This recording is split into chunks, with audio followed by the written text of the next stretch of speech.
ElMostafa Hegazy, welcome. Thank you for joining me. Thank you, Christiane. There was a clear promise to restore Egypt to democracy. So when can you tell us that there will be new elections? Will Mr. Mansour run? Will General al-Sisi run? When will the whole constitutional process that was promised on July 3rd and 4th and in the days thereafter actually start to be visible? The parliamentary elections would be early 2014. And Early then means what? January, February?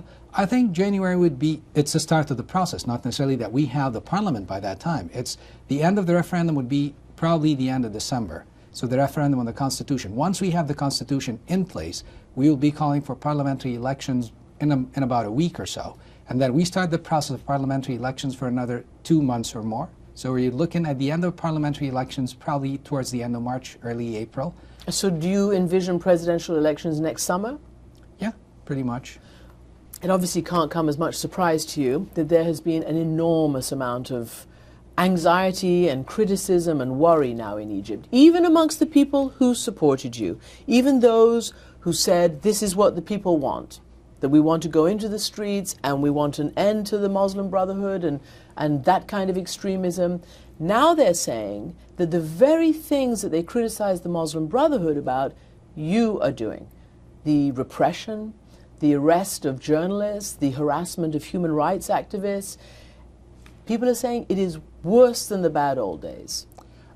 I think this is what I call a pretty linear thinking, which is having some manifestations. Would you say it's a wrong thinking? Yeah, I believe so. It's not very precise. I mean, I have colleagues who are going to jail, journalists, but first human of all, rights activists. Yeah, but let's be precise about what kind of situation we're having now, which is, first of all, we have an administration in place that has been, in its entirety, alienated by the Mubarak regime or the Muslim Brotherhood regime.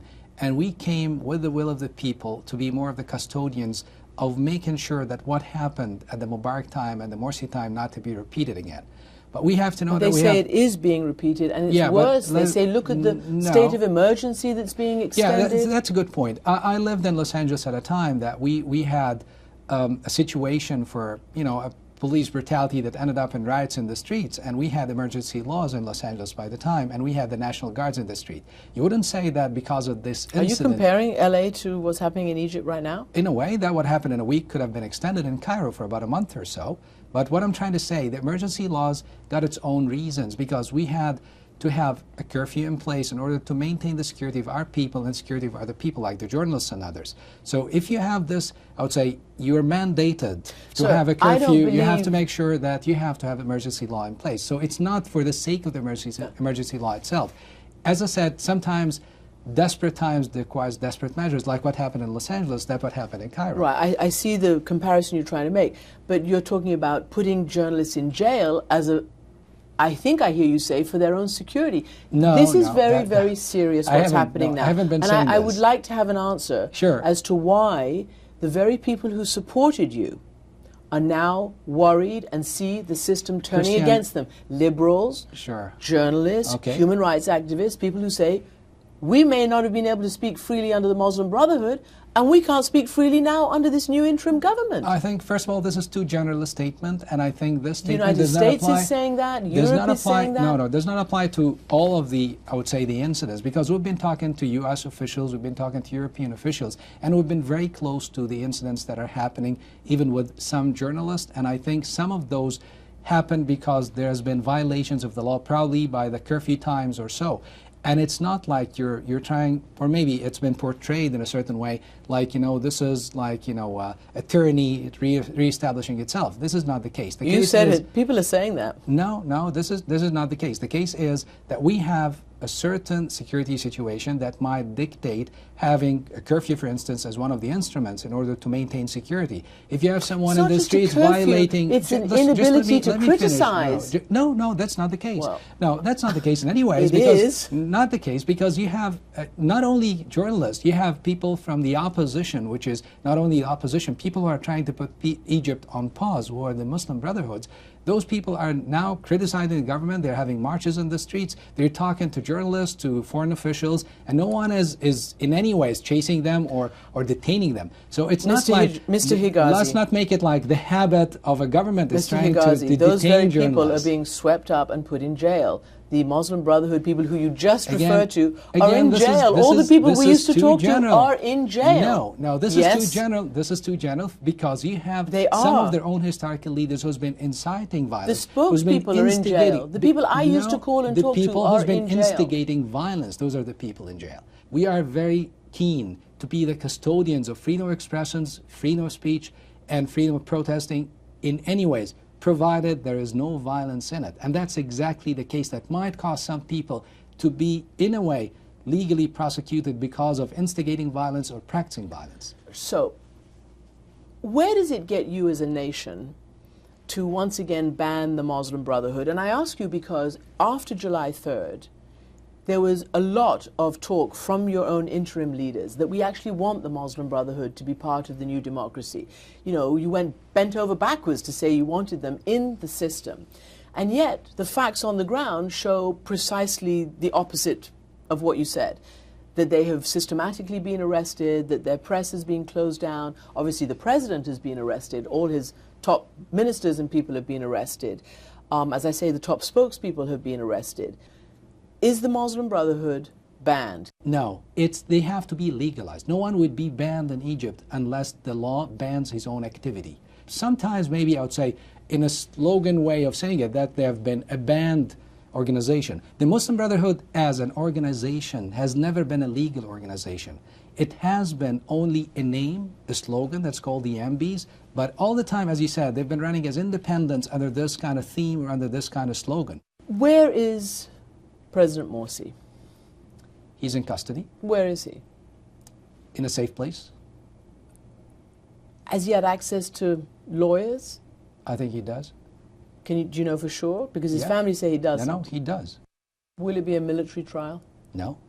When will It's the a civil trial happen? trial. It's happening as we speak. It's not a trial. We have the process. In secret? Not the trial. Not No, the that's trial. what I'm saying. The When process. is the trial? The trial will happen after the investigation with him is finished. When do you think that might happen? It's in the hand of the Egyptian judicial And it'll system. be a public trial? Yeah. Yeah. People look back at this amazing thing that happened in Tahrir Square in, spring of 2011. And they wonder, has that all been lost? And how can you harness again? How can Egypt recover the promise of that kind of desire for freedom and reform and democracy? There's a huge difference between the time that you're talking about, which is the time of Morsi, and now. You can find that you have a certain faction of Egyptians that are not happy with the will of the people that has been manifested on the 30th of June, which is the MBs and some of their allies. But this is not the kind of division that might be portrayed in your statement, that there is a division of over 50-50 of the people that are not happy. We have a certain group of people that they have all the respect, they have all the rights to be contained and included in the Egyptian society, in the Egyptian future. But it's not this kind of massive division as you mentioned. It's a bulk, or Egyptians are unified. When I say Egyptians, it's the mainstream Egyptians, not the extremists. You have extremists in any society, but the mainstream Egypt is unified more than any time before. It's unified for, I would say, a civil Egypt, for Egypt that is for all Egyptians. It's for a constitution written for all Egyptians, by all Egyptians. You can see that in the Committee of the 50, which would, in a way, reflect that there is no division in the sense that you're mentioning. You have in the Committee of the 100 that by the time of the MBs was writing the constitution, it's either Islamists, MBs, or their allies. Now in the Committee of the 50, you have all Egypt there. You have Muslims, you have Christians, you have the church, you have Al-Azhar, you have poets, you have intellectuals, you have people, Egyptians living abroad like Dr. Magdi Yaqub and others. You have prominent Egyptian figures. This is the real Egypt which is now unified. So you don't have this kind of division that has been in a way portrayed in your statement. What we know that we have some or a certain faction which is not, I would say, aligned with Egyptians' view to the future. And we would like them as much as they can to join the Egyptian caravan to the future, because it's for the good of everyone. It's for the good of them, it's for our good. It's the other way around that sometimes when people talk to us about inclusiveness, I think it's for the MBs and their allies to start thinking of including us as Egyptians, because they have been excluding the whole of the, I would say, the body of the Egyptian masses and the Egyptian people. They have been calling Egyptians infidels for the past year or so, in practical ways. So you cannot just ask this huge mass of Egyptians to not only, I would say, be unified. They are unified as in Tahrir Square. It's the ones on the extremes who would like to be out of the square, per se, with this kind of analogy that you just made, that it's about time for them to be in the square again. We're calling upon them. I'm making efforts as much as I can for them to give themselves the chance and to stay away from the escalating rhetoric and this kind of, head-on collision type of discourse that they're having all the time. It's not like anyone is against them. I've been telling them that even by the time that they were ruling Egypt.